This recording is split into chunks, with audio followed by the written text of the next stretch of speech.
As you may know, 1/4 of the Amazon rainforest has been cleared already, in order to print reports about net neutrality. Did we forget something?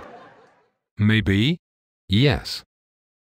Non-tech people usually imagine that the notion of symmetry, in terms of networks, is a synonym of equality of up and down streams at users level, or in-out streams at the level of the peering points. But the notion of symmetry goes much further. It is also, and mostly, a question of protocols. When Vinton Cerf, one of the godfathers of the Internet, recently appointed by President Obama to the National Science Board, asserts that Internet is symmetric, no doubt that he's taking it seriously. Yes, Internet is, potentially, symmetric, because it contains in itself all the resources to become effectively symmetric, and the big players have the responsibility to implement it.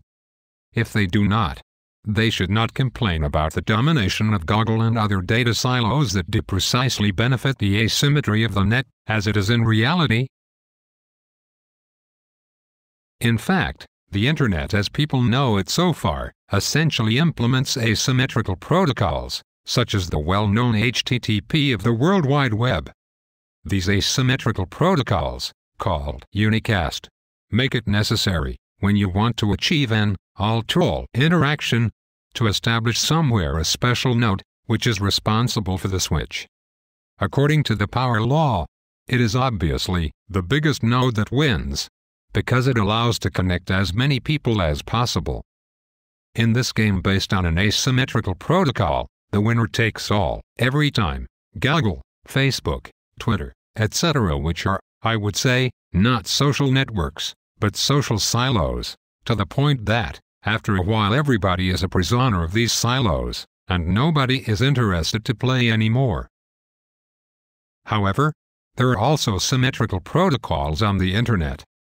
One may think about peer-to-peer protocols such as the ones used on mesh networks, but more fundamentally, the general model of it is called Multicast, defined as a part of IPv6, which allows all-to-all relationships without the intervention of any particular center, if it is the Internet in its entirety. Unfortunately, these protocols, when they are not fought by institutions, such as peer-to-peer, are not or little made available to the public by the ISP and telcos, which keep them for themselves so far. We understand why. The multicast protocol greatly saves bandwidth by allowing a transmitter who wants to send a video to 1 million receivers simultaneously to emit it only once. Then the routers distributed on the network replicate it, according to the requests. This is usually how we, simple users, receive the bullshit of the TV channels, but as you may have noticed, you can't emit anything that way, because, for all of us, the net is artificially asymmetric. So, obviously, when some can use the net symmetrically, and others cannot, there is no net neutrality at all. Remember what Van Jacobson, another Internet guru, asserted in 1995? How to kill the Internet? Easy. Just invent the web.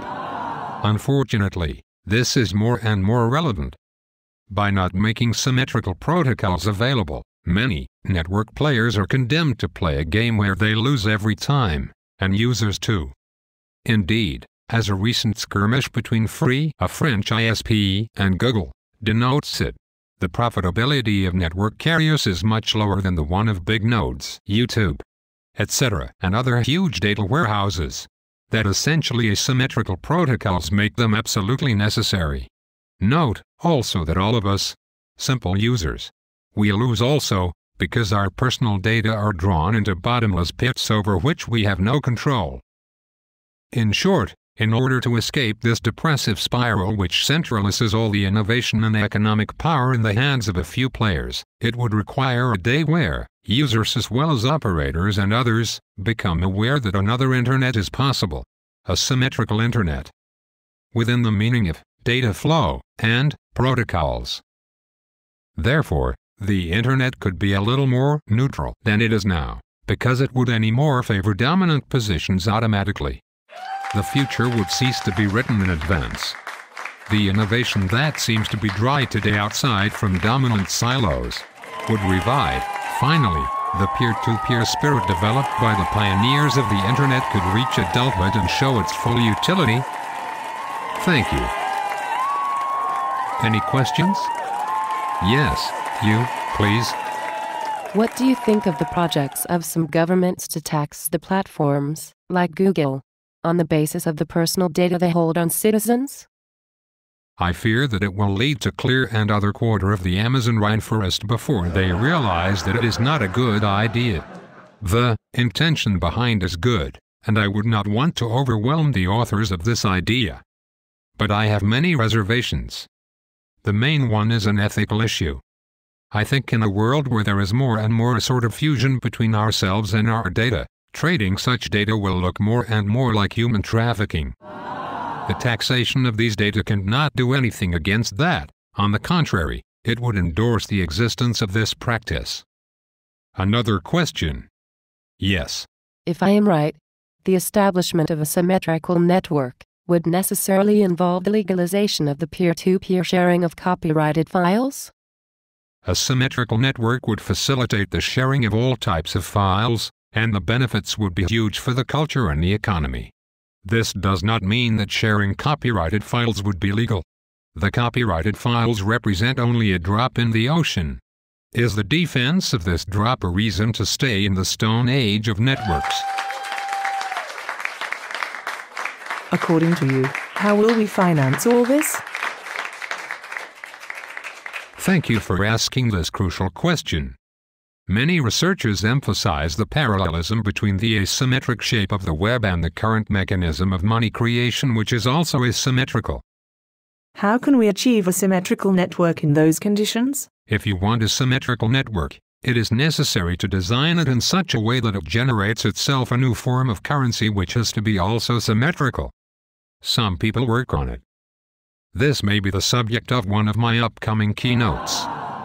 What could be the triggering event of such a change? The network has operated until now because there was a certain symmetry between the big fish of the net. However, this symmetry is being broken. There are essentially three options for them. 1.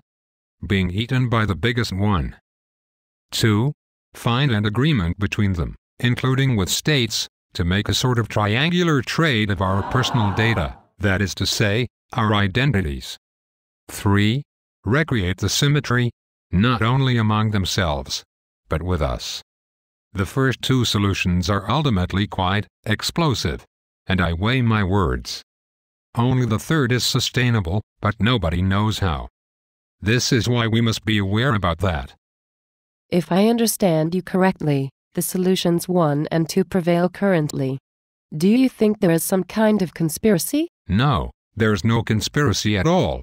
Just, dare I say, one of the greatest mysteries of mankind. Indeed, as far as we look in our body, or in the universe, there's no center, no governing body of all others. The brain, which is often attributed this virtue, if it has functional areas, is not built as a hierarchy ordered by any center. It is essentially a symmetrical network. The mystery is to know why we, essentially symmetrical human beings, are building essentially asymmetrical and hierarchical social networks. Nothing says that we must be structured as hordes of primates or wolf packs, right? So it can change. But in fact, Google offers us to become transhuman, even immortal. You asked good questions. I've spotted you. The question is, who would become immortal? Is it the man? Or is it the idea that the man shapes about himself? I mean the idea that some men who derive their power from the asymmetry of the networks form about all others. I'll return to this point in the next keynote. Please, may I ask another question? Thank you. But now I have a slight prostate problem. I must leave you. Ask your questions on the social silo Twitter with the hashtag WTFtalks. I'll answer later with pleasure. See you soon.